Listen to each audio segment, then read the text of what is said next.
All right, so it's a lovely day out here. It's a little breezy.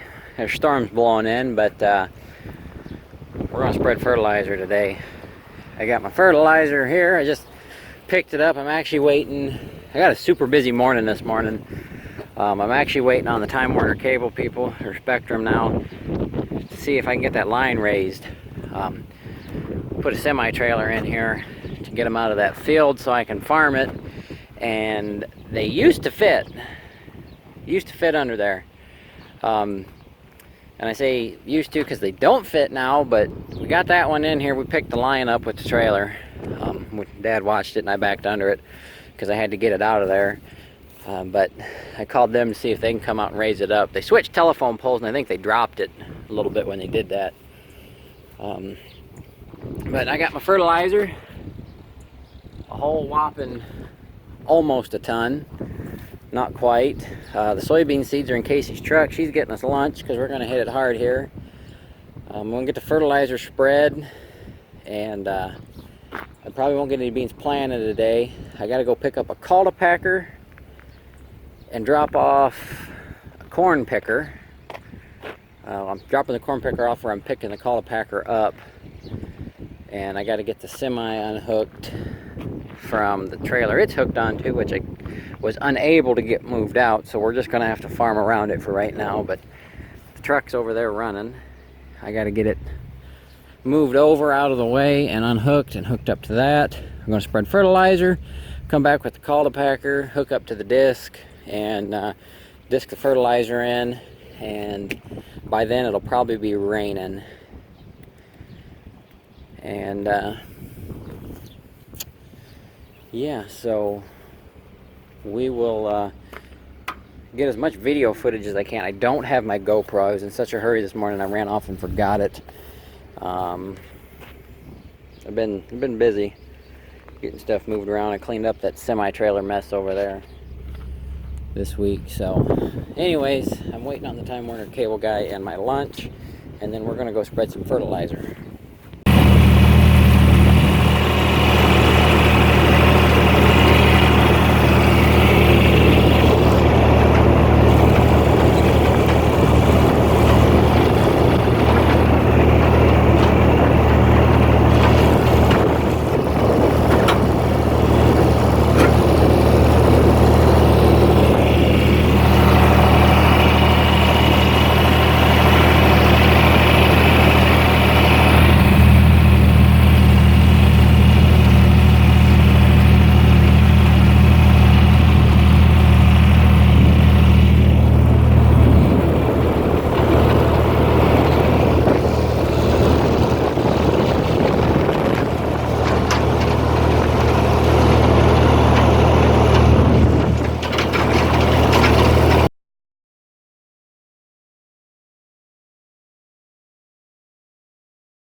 small super M with his John Deere seed drill.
got my field finished.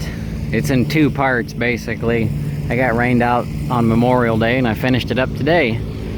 And this is how close I was to not finishing it. I stopped quite a few times to make sure I didn't run out, and I cut it close once. What's left is supposed to do the little field next to the house. Now I might have been planting a little bit heavier than what I had seed for. I had about enough for 62 pounds to the acre, and I had it set for right around 63 pounds to the acre. So we'll see what the acre meter says on this. Now it's going to be off just a little bit because I forgot to reset it after I calibrated the drill, so I might have put it less than 1/10 of an acre on it. Well, it says 5.4, so you got to take that times 2, so 10.8 acres, and that's about what this field measures. So it's just under 11. I calculated for 12 acres of beans, so we might have put them on a fuzz heavy. You can see there's some here in the field, or in the grass. That's probably for me filling up and then doing my end rows. I should have stopped at the end when I was turning instead of picking up and keep going. I dropped quite a bit of seed there, but we'll know for the next time. Actually, down through here I did stop, and then I did 3 passes on the headlands. Now what's your guys' opinion of the headlands? Do you do them first or do you do them last? I've always done them last. A lot of guys do them first. What do you guys do? Now there is some seeds on top of the ground because the corn stubble's not worked in very good. Here's some beans. So if it would hit a corn stalk, it would bounce out. But for the most part, and the tire tracks, they're not very covered up very well. But I don't have a track eraser like C.E. Smith. Now I could have bought a grain drill identical to that somebody made a cultivator setup for. When the cylinder for the disc openers maxed out, it would operate a cylinder for this cultivator attachment that would cultivate in front of it, so you never had, it was always worked ground in front of the bean drill. So I thought that was pretty neat. I should have bought that one, but I had already bought this one and it was sold for the same price. But here's the line where I stopped the other day, and there's some beans actually sprouting already, and it's only been, I planted them Monday night. It rained Monday night and Tuesday, and some of them are already sprouting. They're not out of the ground. I just happened to find one that was just on top of the ground that had sprouted. Right here's one that's about to bust. You can see. Oh, right here's one. That guy right there's got a root growing. See that? So part of my field's going to be ahead of the other part, but it'll be all right. We got them in the ground, and I'm going to plant that little piece next to the house with what I have left. And Dad's got some old beans, a couple years old. I think they were 14 or 15 year seeds. He bought them at an auction, and they were already a year old, but he bought them for food plots. Now they might have 2 or 3 years on them, but he did a germ test on them, and they tested at like 70%. So I might plant them too, just because. But let me get this back. Dad's mowing down here on this little lot. Get this back to the house and do something else.